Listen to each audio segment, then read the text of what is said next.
Alrighty, folks, we are going to break down Wealthcon. Yes, folks, Wealthcon just happened over the weekend. We are so lucky to have two of our weekly guests were featured at this Wealthcon. First up, Omar Alfaro, and let's also give a shout out to Adrian Hernandez.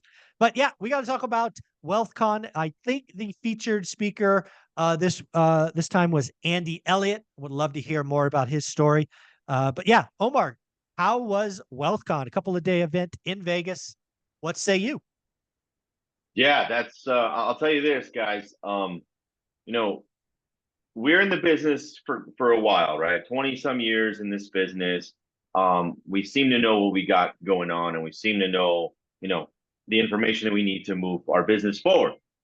But when you get around people that are in these events, like when you start networking and communicating and talking and figuring out like what people actually do, like there is so much information that all of us don't know.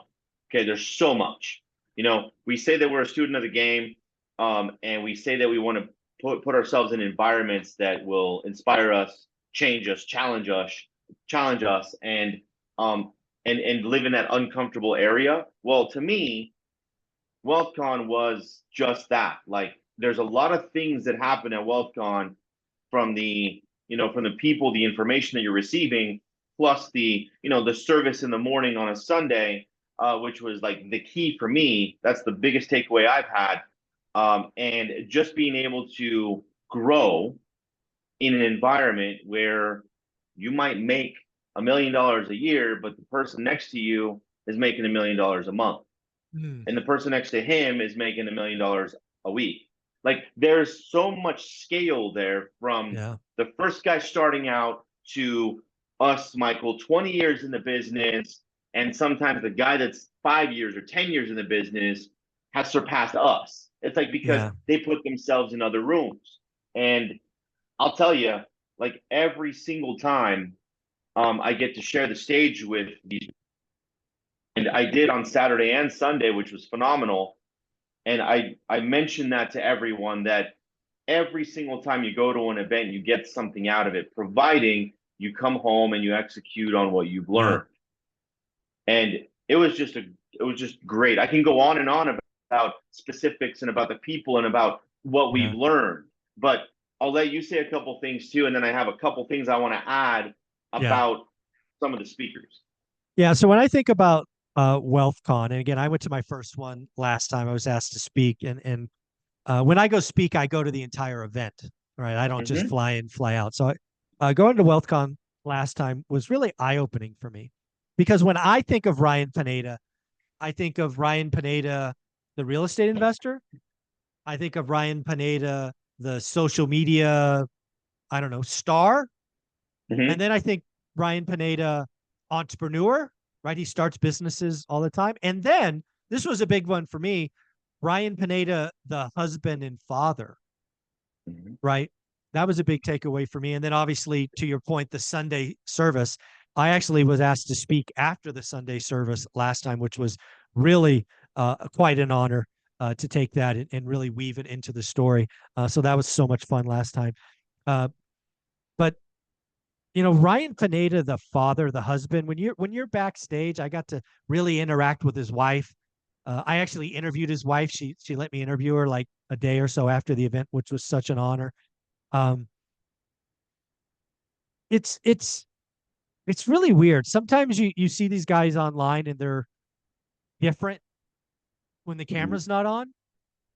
And at least with Ryan, my experience is he's the same guy. He's out there to be a killer. He's out there to make a business. He's out there to provide. He's out there to help. He's serious about his family life. He's serious about worship, his kids, and I was just blown away. Um, I was just blown away at last WealthCon. It has an impact on you, Michael. Yeah, and then the last thing I'll say is um, that was kind of me looking at right Ryan and his businesses, but then I was in the audience. Now again, I'm a back of the room guy. I sat on the last table, close to the exits. Mm-hmm. It's just what I do. But watching the audience interact, having conversations with a few people that recognize me, he really does a good job of pulling people from just starting to, like you say, doing $1 million a month. I talked to some of those people. And he also does a good job of really bringing in entrepreneurs, right? Not everybody there was real estate, right? Some of them were small business owners. And it really Well, yeah. wasn't a collective group. So I don't know. Job well done. I was pretty impressed. And then he always has a featured speaker. Who was the featured speaker for you? The keynote was Andy Elliott. It was Ours was Tim Jacqueline Grover. Elliott. Ours was Tim Yeah, Grover. Tim Grover's phenomenal. Like, just he's badass. Yeah. And I didn't go to that one, but that's like one of the first ones I've missed in quite some time. But yeah, Andy Elliott, his wife Jacqueline, you know, were the keynote. They're the last two speakers, and just set it off for like the ending of Wealthcon. But before we talk about my takeaways, with that, or with the last speaker, with the keynote, something I got from everyone that spoke, that including Adrian Hernandez was, well, he spoke on stage, did a phenomenal job. Shout out to Adrian for sure, because you interview us, so it's cool. There was a lot of, hey, a lot of challenges that all of these people faced, but they stayed true with their focus. They stayed true with whatever it is they were going to do. There was a solar guy who sold their business. He has a jet, he has a nice house, all the stuff, and he's still in sales, right? He has coaching and everything else. And they all started, they started in a garage to do solar sales 6 years. Like, it's not even that long ago, 6 fucking years ago. Yeah. And A1 door guy, which everybody knows about A1 garage doors. Well, he started it, and he had thousands of people in his organization, and then he broke it down. Everybody reverse engineered what they wanted. They wanted a $100 million company. They wanted a $50 million company. They wanted a $200 million company. And then they reverse engineered it on exactly how much money each individual have to make in order to hit those numbers. And then behind it, how much inventory he needs to create for the individual salespeople. And it was phenomenal. That guy, Tommy, sold half of his business for $600 million. Half.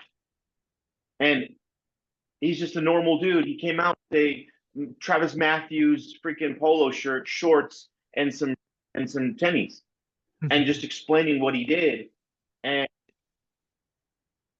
maniacal focus he was on the back end, meaning the reverse engineering. And everybody had something that, because it's a system, it's a process, it's putting in the work. In addition to, everybody has their own, everybody has a job that they have to do within the organization, and the focus was to build the people that will build the company.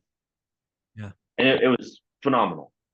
Yeah, I love that. I mean, I talked about Warren Buffett this morning in a live stream. It's like getting wealthy or becoming a legend. It's all about doing the work. There are no easy buttons. Everybody has struggles, starting in a garage. It's focus and daily discipline, folks. These people that are getting wealthy they're just maniacally focused. Mm-hmm. And they don't take excuses. They don't blame others. They just get up and do the work. And you know what? Tomorrow they get up and do the work. You know what? The day after they get up and do the work. It is that simple. It takes time. It takes effort. It takes work. It takes losses. It takes getting up, get knocked down, get up. Everybody struggles. Everybody has bad days, but it's worth it. It really is. It's worth it to, you know what? It's worth it if you want it. It's worth it if you truly have purpose for it. Because that's another thing. It's like, you could do something that you're not passionate about, but it's a vehicle to get you to somewhere else that you might be passionate about. So you might have to go through that door. You might have to put the work in a little extra. You might have to not buy the rental door and flip a couple properties, or wholesale a couple properties, increase your earned income, and then make that change. So there's a lot of things that I've been seeing, and you got to become, no bullshit, you have to become somewhat psycho about what you want. Yeah. Well, And this is talking the about other thing I'll share psycho with you. focus. Go ahead. Go Yeah. ahead.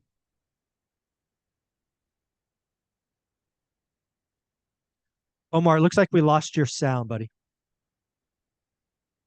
Nope.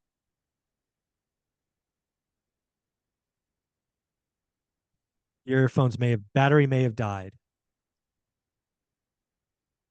It's okay. It's all right, folks. We do these live, so we're gonna figure it out. There it is. There Done. it is. Okay. Done. You get off. All right. So So maniacal focus. Go. yes. Did you hear me what I said? No, I didn't. You wouldn't. I talked about psycho, and then you went off, and we did not hear you, unfortunately. So Oh tell my us God. again. Okay. No, and I said that you have to become somewhat psycho about your business, about what you want out of, your company. And sometimes when I just asked you, did you share your vision with other people so they can smash it, or did you keep it to yourself and Oh, later let them know this is what I did to get where I'm at, period. Show them the yeah. result, not what you were going to do. Yeah, I was maniacally focused. I didn't ask anybody's opinion other than Olivia. I didn't share the work. I didn't share my cheat sheets. I showed up every day. I didn't give a rat's ass what other people thought. I was trying to change my family's future, and Uh-huh. I saw no value in telling other people what I'm doing. Nobody I worked with had what I wanted. They didn't have what I wanted. I didn't want to work for 50 years. I didn't want this. I didn't want that. So no, why would I tell somebody who has nothing I want what I'm doing? Now, let's flip the script. Why Wealthcon? Why school? I am providing a platform. Ryan provides a platform to get like-minded individuals who are maniacally focused on changing their family's future together. That's why I'm creating school. I tried to do it on Facebook with a private group. Facebook changed all the freaking rules and makes it impossible now. So school is launched. I got over 200 members already. We are changing lives inside school. Join $20 a month, introduce yourself, ask questions. If you don't like it, quit. It's fine. It's $20. Who cares? It's not a year-long commitment. But yeah, dude, you freaking kidding me? I had no interest and that's family. I didn't tell my mom. I didn't tell my dad. I didn't tell my sister. Why would I tell them? They didn't have anything I wanted. You kidding me? See that right there was something that was a huge takeaway is that if you have something that you're doing, like why tell people like, hey, I gotta go do this, this, and this in order for me to go do that? I gotta step back, I gotta sell this, sell that asset, sell this rental because I have some other vision. They're not on the same page. No. Not at all. When my dad would ask me, God rest his soul, I would not tell him everything I'm doing because there was something about my dad that was a little more old school.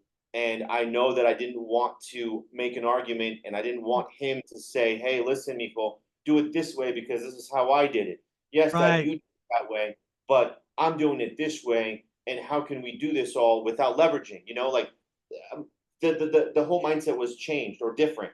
I Yeah. don't share half the shit that to my family because I don't want to sound. This is the thing. You're not going to share your vision with someone who doesn't have what you truly want. Two, Yeah. three, four, $500,000 a month. I mean, in residual income, like. But the crazy thing is, I can share it with you, Michael, because you've already been there and done that, Mm-hmm. and you'd be like, okay, this is what my Yeah. suggestion because I don't want to see you hit a wall. So do Right. this Yeah. because Avoid you've this. been You're going a little bit too fast around this hairpin turn. You might want to slow down or time to lean in. Go. Yeah, absolutely. exactly. Yeah. So that's something that I did take away from a lot of the speakers. That and the um, your scale of when you first start the business, then you Yeah. start making some accolades, then you start making some money, but then you also want to show off and you Mm. want to go do the things, buy the things that other people want you to buy, right? The Lambo, the watches, this, that, and the other. And then at the peak of it, you have your legacy, right? Your legacy. You have rentals, you have properties, you have a portfolio, you have stuff that you're going to leave to your family and your assets. But in that order, it's like, well, you don't need to do the middle part. I mean, you want to show Yeah. off, sure, go for it, but it makes you feel good. But at the end of the day, everybody who's bought Rolls Royces, Ferraris, to an extent, right? They get over it and they're like, it's just another car. Yeah. And then they figure out like, hey, let's just focus on getting more doors, getting more properties, leaving the legacy versus the depreciated asset or depreciated liability. Well, I want to talk about Andy Elliott. It's funny. I actually, if you watch my Buying Vegas series, episode 1, the first minute's kind of a highlight reel. And actually, Andy Elliott's in it. He says, I'm a psycho competitor. That was kind of the clip my team put together. So, I don't know much about him other than what I see online. He is hyper-focused, sales-oriented. What's the deal? What's his story? How did he inspire you and in the group? I think with him, he's very raw and he tells you to the point of like, okay, you're happy? Great. Look at yourself in the mirror. Awesome. Take your shirt off. How happy are you? Yeah. Are you truly the best version of yourself if you're looking at yourself in the mirror every day? Are you truly the person that you're meant to become? Yeah. So he does inspire vision for people, but what he does is he like tries to rip you because that's the only way you're going to be able to grow. And honestly, like I look at it as, what am I doing in my current business that I can get better at? Like, am I really being that maniacally focused with my health? Am I truly only eating specific things because I want to get in the best shape of my life? And then if I'm in the best shape of my life, it will create another avenue for me in business because I'm going to be able to be that much more energized, that much more enthusiastic, that much more passionate, that much more having a purpose to move forward, right? So he instilled that, I'm not going to say instilled, he let us know what he has done. Nice. And it's up to us to decide if now we're going to copy him or model him as that term goes, but it allows you to say, hey, what can I do to change my life? Yeah. Obviously, you wear that hat every day. You're doing the work. Trying. Daily discipline every single day will end up getting you that result later. But you stop that daily discipline. Well, you discipline for one day out of the month. Don't expect the results to change. Yeah.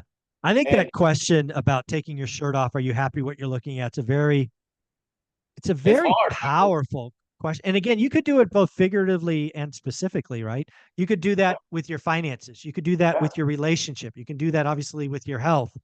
I think it's very poignant. I think a lot of us, myself included, say we're happy. Right. On total, right? But correct. If you kind of go, hey, what about this? What about this? What about this? Maybe you're not as happy as you think you are. And maybe you don't have the results that you think you want. So I think it's a very powerful question. It really is. And to wrap this all up, Michael, he let us know, and I didn't know this, and maybe you have known this or maybe you don't, but everybody gets rebirthed, okay? And I correlated this with what he was saying. Did you want to soar with eagles, right? Everybody wants to soar with eagles and not fly with the pigeons, correct? Because this is, it attracts us. It's a different type of soaring, I could say. So an eagle after 40 years has a choice it makes, and the choice is it's either gonna die or go get rebirthed. And I never knew this. So when he explained it to me, or explained it to all of us, I'm like, holy shit, this is straight up the best thing I've heard. The eagle must go to the very top of the mountain and start smashing his beak against rocks, and it's bloody and it's gross, and he removes it, like he literally removes it off of rocks. Okay, then it grows back. Then what he does, he plucks every single feather from him completely, so he's raw and naked and complete, right? The feathers start growing back. Then he rips out his talons. At 40 years old, okay? Rips out his talons. And then he comes back stronger, and he lives another 40 years. but he Crazy. makes a choice to either die after the first 40 or to go get rebirthed. And that process is excruciating. 6 months, a year for everything to grow back. And then he hits it hard and he's ready for the next 40 years. Fucking powerful when he told me this, or when he told all of us this. There's a story, folks. Again, it's not pretty. It can be ugly. It can be hard. But Yes. we have some choices. Omar, this has been a great summary. I appreciate you. Shout out Ryan Pineda for Wealthcon. Good news on Wealthcon, I think, is he's doing it every 6 months now, as opposed to every 90 days. So expect more fire, more guests. I think it's the right thing for Wealthcon in the community. Omar, where can people find you? Guys, follow me on IG at Invest with Omar, and we're dropping a lot of cool stuff. There you go, buddy. Take care.